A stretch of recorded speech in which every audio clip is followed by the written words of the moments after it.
사도 바울은 고린도 전서를 기록하면서 1장 서두에서 그들에게 은사가 풍성하다, 그렇게 그들의 은사를 칭찬했고, 또 모든 언변과 지식에도 풍족하다.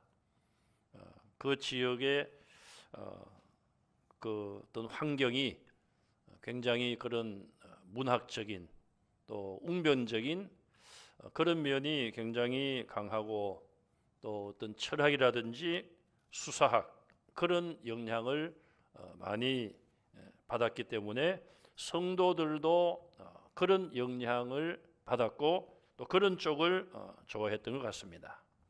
그렇게 그들을 어떻게 보면 인정해주고 칭찬한 이후에 오늘 바로 본문에서 하고 싶은 말을 기록을 하고 있습니다. 11절과 12절에 가서 보시면은 바울은 근로의 권속들로부터 고린도 교회 안에 심각한 분쟁이 있다, 그런 소식을 근로의 집편으로 들었다. 여기 집편이란 말은 권속들이란 말이고, 그것은 근로의 집에 속해 있는 사람들, 그런 뜻입니다.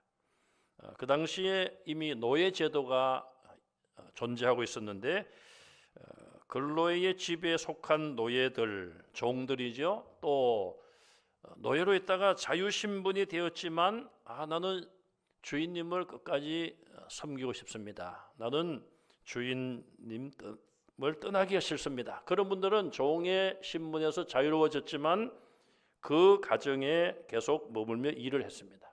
가솔이라 그렇게 말할 수가 있겠죠. 그런 자들로부터 고린도 교회 소식을 전해 들었다. 여기 글로에라는 사람은 고린도 교회 안에 있었던 여성 성도로 알려져 있습니다. 매우 부유한 실업가였다고 합니다. 그래서 교회 안에서도 꽤 영향력이 있었다, 그렇게 볼 수가 있습니다. 바울은 그들로부터 고린도 교회가 분쟁이 있다, 그런 말을 듣고 아마도 매우 걱정했을 것입니다. 바울이 들은 말은 고린도 안에 적어도 4개의 파벌이 있다, 그렇게 들었습니다. 첫 번째 파벌은 바울파예요. 바울파. 바로 이 성경을 기록한 바울을 추종하는 자들. 바울이 고린도 지역에 처음 가서 전도를 하고 교회를 세웠기 때문에 아마 이 바울을 지지하고 바울파를 만들어서 있는 자들의 세력이 꽤 컸다, 그렇게 볼 수가 있을 것입니다. 두 번째 파는 아볼로파입니다. 이 아볼로는 알렉산드리아 출신인데 성경 지식이 굉장히 많은 사람이고 또 수사적인 능력을 가진 사람이에요. 그 말은 웅변 같은 거, 연설 같은 거, 교회에서는 설교겠죠. 그런 설교를 매우 잘하는 사람이었다, 그렇게 알려져 있습니다. 그래서 상대적으로 바울은 좀 언변이 조금 약했다, 설교를 하긴 하는데 아볼로와 비교해 보면은 아볼로가 더 어떤 언변이 좀 화려하고 설교가 좀 화려했다. 그러니까 바울보다는 이런 아볼로를 추종하는 자들이 교회 안에 있었던 것입니다. 세 번째는 게바파입니다. 게바파. 게바가 누구의 이름이죠? 베드로. 게바. 자, 이 게바파는 8장에서 10장까지 우리가 나중에 보면은 그 안에 약한 자들이 나옵니다. 약한 자들. 그들에 해당되는 파가 바로 게바파인데, 베드로는 특정한 음식을 삼가하라는 규칙을 강조했습니다. 매우 율법적인 것을 강조했는데, 또 그런 베드로의 가르침을 존중하고 베드로를 또 추종하는 그런 세력들이 교회 안에 있었다는 것입니다. 그래서 바울은 또 어떻게 보면은 율법을 강조하는 사람들이 바울의 어떤 가르침을 들어보면은 율법을 무시하는 것처럼 들렸던 것이죠. 사실은 바울이 율법을 무시했던 것이 아니라 율법으로는 의인이 될 수 없다. 오직 믿음으로만 의인된다. 믿음을 강조한 것이지 율법을 전혀 무시한 것이 아니에요. 율법은 그리스도께서 다 완성하셨고 우리는 다 연약한 죄인이기 때문에 율법을 온전히 지킬 수가 없으며 율법으로 하나님 앞에 의인되는 것이 아니라 믿음으로 되는 것이다. 예수님을 믿는 것을 바울은 강조했어요. 그래서 율법주의자들은 바울보다는 베드로를 따랐다. 그렇게 볼 수가 있습니다. 네 번째는 그리스도파라고 알려져 있습니다. 그래서 어떤 성도들은 바울도 싫고 아볼로도 싫고 게바도 싫다. 그리스도파다 우리는. 그러면 오직 그리스도만을 존중하고 내세우면 좋을 텐데 이름은 그리스도파라고 하면서 예수님의 가르침을 제대로 따르지 않는 것, 그것은 문제가 있는 것이죠.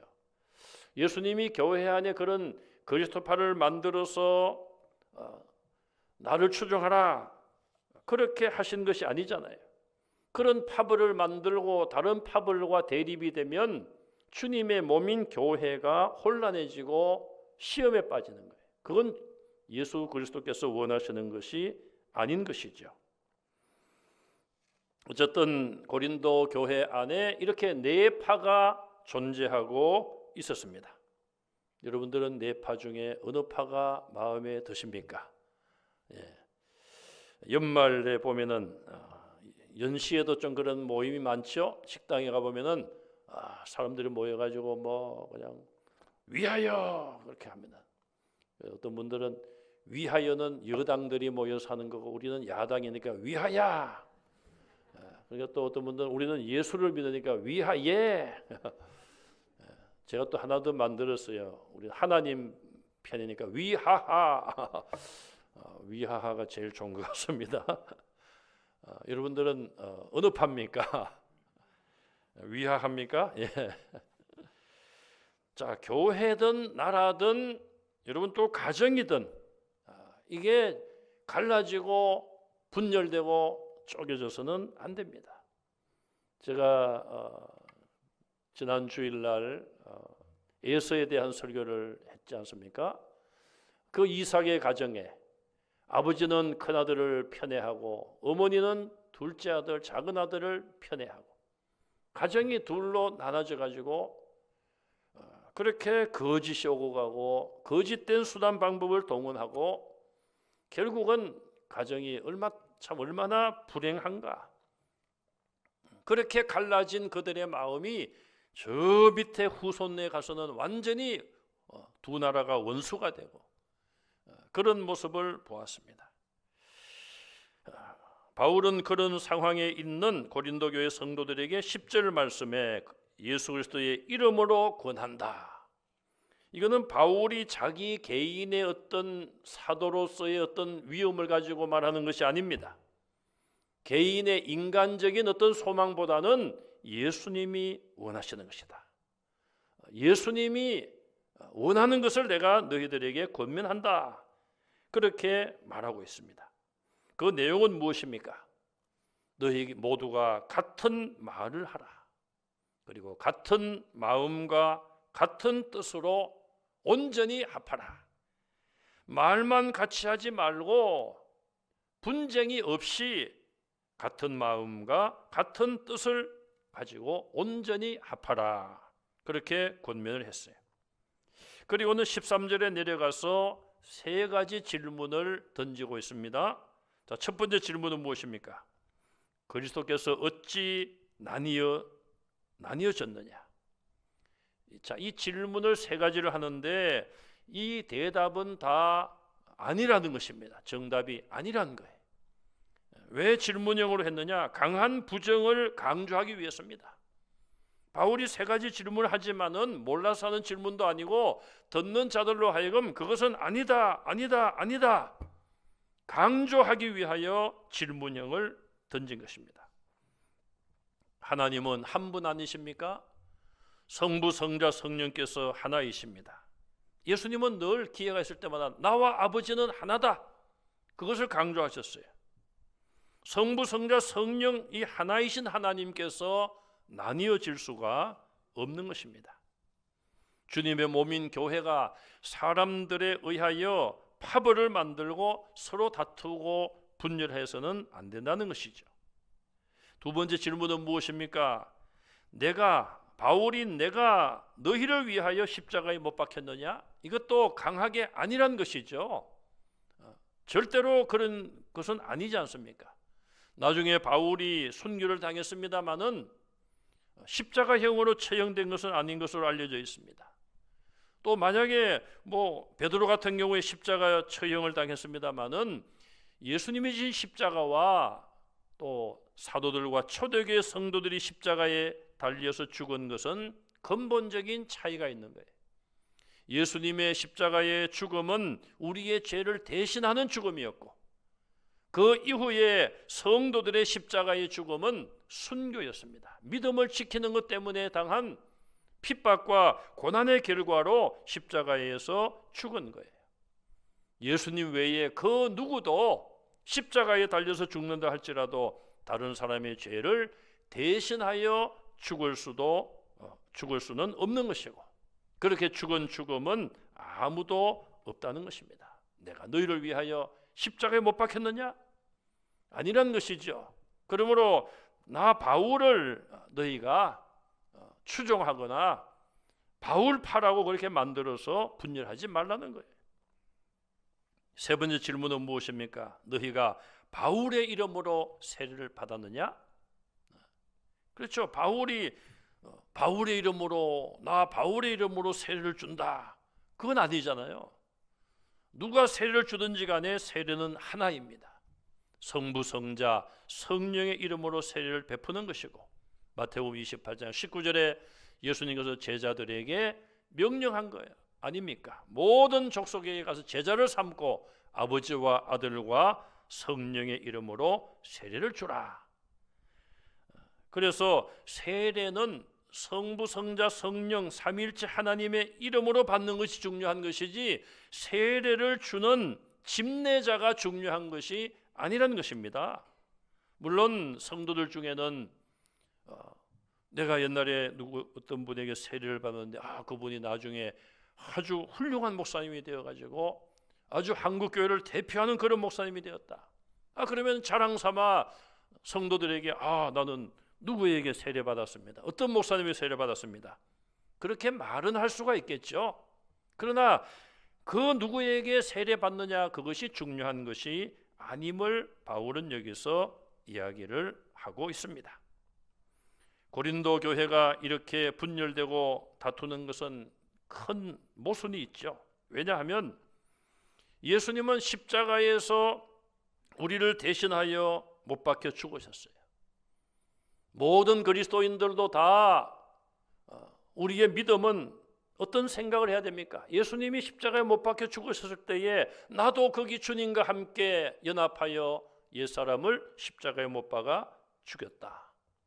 다 그런 생각을 해야 되고, 그로 인하여 교회가 생겼는데, 교회가 분열된다는 것은 주님의 대속에 몸을 부인하는 것이고, 내가 주님과 연합하여 십자가에 죽었다는 그 믿음도 결국은 적용을 제대로 못하는 것이 되고 말아요. 또 하나는 세례받을 때에 내가 주님과 함께, 옛날엔 세례를 물속에 잠그지 않았습니까? 주님과 함께 장사 지낸 바 되고 새로운 몸으로 내가 살아났다, 그걸 의미하는데, 교회가 갈라지고 성도들이 서로 다투고 분열하면은 그리스도와 연합됐다는 그 사실 자체에 의문이 생길 수밖에 없는 것입니다. 12절에 보면은 고린도 교회 성도들은 네 가지로 분열되어 있는데, 그것을 설명하면서 이렇게 말씀합니다. 그들이 하는 말이 나는 누구누구에게 속해 있다. 속해 있다. 과거에 우리 사회도 보면은 군인들은 어디에 속해야지 힘을 쓰느냐? 하나회. 학생들은 어디에 속해 있어야지 학교 폭력을 당하지 않느냐? 가해자들이라고 볼 수도 있죠. 일진에. 그런데 들어가야지 친구들의 도움을 받고, 정치는 그러면 어디에 속해야 되느냐? 참 우리 정치계에도 떠나지 않는 그런 말이 있잖아요. 뭐 친명계니 뭐 반명계니 친윤이니 친한이니. 자, 우리 성도들은 어디에 속해 있어야지 될까요? 성도는 세례를 받을 때에 지금까지 자기가 섬겼던 모든 것, 자기가 속해 있던 모든 것을 다 이제는 버리고 청산하고 부인하고, 이제는 예수님을 나의 구주로 인정하고, 예수님이 나를 대신하여 죽으셨기 때문에 이전 나는 예수님의 것입니다. 예수님의 소유로 살아가겠습니다. 나의 주인은 예수님이십니다. 우리의 소속은 이제 예수 그리스도가 우리의 소속이에요. 그런데 그것이 아니라 나는 바울에게 속했다, 게바에게, 아볼로에게, 또 그리스도에게 속했다고 말은 하면서도 그리스도만을 높이는 것이 아니라 자기들끼리 어떤 세력을 만든다는 것, 이름만 그리스도파요, 실제로는 그렇지 않은 것이죠. 그러므로 우리가 예수님을 구주로 고백하고 세례를 받고 하나님의 자녀가 되었다면 이제는 우리가 내 소속이 어디인가, 나의 주인은 누구인가, 그것을 분명히 알고 예수님께 온전히 소속된 성도들이 되시기를 간절히 바랍니다. 14절에서 17절까지 말씀을 보시면 바울은 예수님을 만난 이후에 오직 복음 전파에만 주력했다는 것을 밝히고 있습니다. 그러면서 바울은 자기가 세례를 준 사람들의 이름을 여기서 기록을 하고 있는데 세 사람밖에 없잖아요. 바울이 그 오랫동안 3차에 걸린 선교 여행을 하고 마지막으로 로마까지 가는 마지막 선교 여행을 했는데, 또 한 지역에서는 1년 혹은 3년씩 거주하면서 목회를 했는데 세 사람에게만 세례를 베풀었다. 그의 이름들을 기록하고 있습니다. 첫 번째는 그리스보예요. 고린도에 있는 유대 회장장입니다. 유대 회당의 장이에요. 고린도의 첫 번 회심자로 알려진 사람이 그리스보예요. 두 번째는 가이오입니다. 가이오라는 사람은 바울과 고린도의 온 교회 성도들의 처소를 제공한 초창기 회심자예요. 세 번째는 스데바나예요. 스테파노라고 말하는데 이 사람은 바울에게 무난 인사를 온 고린도 교회의 대표단 중에 한 명으로 알려져 있습니다. 자, 이런 걸 보면은 바울은 초창기에 대표급인 사람에게만 세례를 주었고 나머지는 그의 일행인 디모데나 실루아노, 그들에게 세례를 베풀게 했다는 것입니다. 그러면서 바울은 14절 하반절에서는 그리스도와 가이오 외에는 다른 아무에게도 내가 세례를 베풀지 않은 것을 감사한다. 세례를 많이 주고 많은 사람을 세례받게 한 것을 감사하는 것이 아니라 여기서는 단 두 사람의 이름을 기록하며 내가 그들에게만 세례 준 것을 감사하고 있다. 그 이유는 15절에 나오죠. 내 이름으로 세례받았다고 말하지 못하게 하기 위해서 소수에게만 세례를 준 것입니다. 이걸 보면 바울이 아예 의도적으로 앞장서서 수많은 사람에게 세례를 베푸는 것을 의도적으로 하지 않았다, 이렇게 볼 수가 있는 것이죠. 그 이유는 자기를 내세우거나 자기가 주목을 받지 않고 자기가 높임을 받지 않고 오직 자기는 복음만을 전하고 그리스도만을 전하고 주님의 십자가만을 강조하여 예수님을 높이기 위해서 그렇게 했다고 볼 수가 있습니다. 미국의 어떤 교회 목사님이 세상을 떠났습니다. 꽤 젊은 나이인데 어떻게 보면은 득이 안 되게 자살을 했어요. 그런데 놀라운 일은 그 이후에 벌어졌습니다. 어쨌든 목사님이 세상을 떠나면은 뭐 교회가 있고 성도들이 있고 다 갖춘 교회인데 후임자를 빨리 찾아서 청빙을 하고 후임 목사님이 와서 목회를 해야 되지 않겠습니까? 그런데 수개월 동안을 세상을 떠난 목사님의 영상을 봤는지 테이프로 음성만 들었는지 몰라도 그 설교를 틀어놓고 예배를 드렸다는 거예요. 저는 아무리 생각을 해도 이해가 잘 안 되더라고요. 글쎄 후임 목사님을 청빙할 때까지 일시적으로 그랬다고 하면은 조금은 이해를 할 수 있어요. 그래도 이해가 안 돼요. 미국에 사역하지 않는 목사들이 얼마나 많이 있는데 좀 도움을 구하면은 임시로라도 와서 그분들이 설교하고 예배인도 할 수가 있는데 그것도 아니고 후임 목사를 청빙하는 일도 하지 않고 아예 그냥 넋을 놓았는지 오매불망 그 목사님, 참 저는 여러 가지로 이해가 안 되었습니다. 목사님이 왜 자살을 했는지 그것도 이해가 안 되고, 자살한 목사님을 또 왜 못 잊어가지고 그렇게 또 돌아간 분의 음성을 들으면서 그렇게 예배를 오랫동안 드렸는지 그것도 이해가 안 되고, 어쨌든 아무리 훌륭한 목사님이라 할지라도 결국 그분들은 예수 그리스도를 높이고 예수님이 주목을 받게 해야 되고, 자기를 따르는 제자들이나 성도들이 예수님의 신실한 제자가 되는 것이 진정한 목표가 되어야 될 줄로 믿습니다. 그래야지 어떤 인간의 어떤 그렇게 속된 말로 팬이 되고 그냥 골수 팬이 되고 죽어도 그냥 그렇게 한다는 것은 예수님을 강조하지 못했다, 그렇게 볼 수밖에 없는 그런 일이라고 저는 생각을 합니다.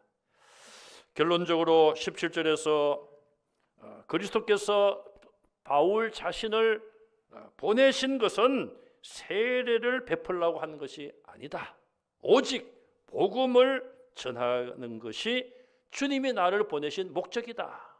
바울은 그렇게 결론적인 이야기를 하고 있습니다. 복음 전하는 것이 가장 중요한 목적이고, 세례받는 것은 그 뒤에 따라가는 과정이 아니겠습니까? 그래서 바울은 내게 세례받았다고 자랑하지 말라, 오직 예수님만 자랑하고 그리스도의 몸인 교회가 분열되지 않도록 온전히 마음을 합쳐라, 그렇게 권면하고 있습니다. 교회가 하나 되고 가정이 하나 되고 나라가 하나 되기 위해서는 어떻게 해야 될까요? 성령께서 역사하여 주시길 우리는 기도해야 됩니다. 성령님은 하나 되게 하는 역사를 하시고, 마귀의 영은, 거짓 영은 분열시키는 일을 합니다. 우리가 열심히 하나님 앞에 간구하여 분열된 우리 나라가 하나가 되고, 또 여러분 가정의 가족들의 마음이 분열되었다면 가족들의 마음이 하나가 될 수 있도록 말씀 안에서 성령의 역사 안에서 하나 되는 역사가 일어나기를 간절히 바랍니다. 우리가 같은 말을 하고 같은 마음을 가지고 같은 뜻을 정하여서 금년 1년 동안도 열심히 신앙의 경주를 할 수 있는 성도들이 다 되시기를 주님의 이름으로 축원합니다. 아멘. 기도하겠습니다. 하나님 은혜를 감사합니다. 고린도 교회의 분열상을 보면서 오늘 이 나라 이 민족의 분열과 하나 되지 못함을 긍휼히 여겨 주옵소서. 남과 북이 하나 되지 못하여 수십 년 동안 서로 총뿌리를 겨누면서 분열된 아픔을 아직도 가지고 있습니다. 하나님의 때는 언제인지 우리가 알 수 없지만 낭망하지 말고 절망하지 말고 소망을 품고 계속하여 기도하게 하시고, 하나님께서 하나님의 방법으로 성령의 능력으로 하나 되게 하여 주시옵소서. 지금 이 나라는 정치 지도자들로 말미암아 큰 혼란을 겪고 있습니다. 하나님, 이 땅을 불쌍히 여겨주시고 지도자들이 여호와를 두려워하게 하시고 가장 지혜롭게 이 난국을 해결해 나갈 수 있도록 우리 하나님, 이 캄캄한 이 민족을 빛으로 비추어 주시옵소서. 무안공항에 항공기 사고로 인하여 179명이란 귀한 생명을 잃었습니다. 그들과 관계된 수많은 가족들이 있습니다. 저들의 애통해하는 마음을 위로하여 주시기를 원합니다. 다시는 우리나라에 이런 어처구니 없는 사고들이 생기지 않도록 각자가 맡은 자리에서 최선을 다하는 일꾼들이 많아지게 하여 주시옵소서. 예수님 이름으로 간절히 기도하옵나이다. 아멘.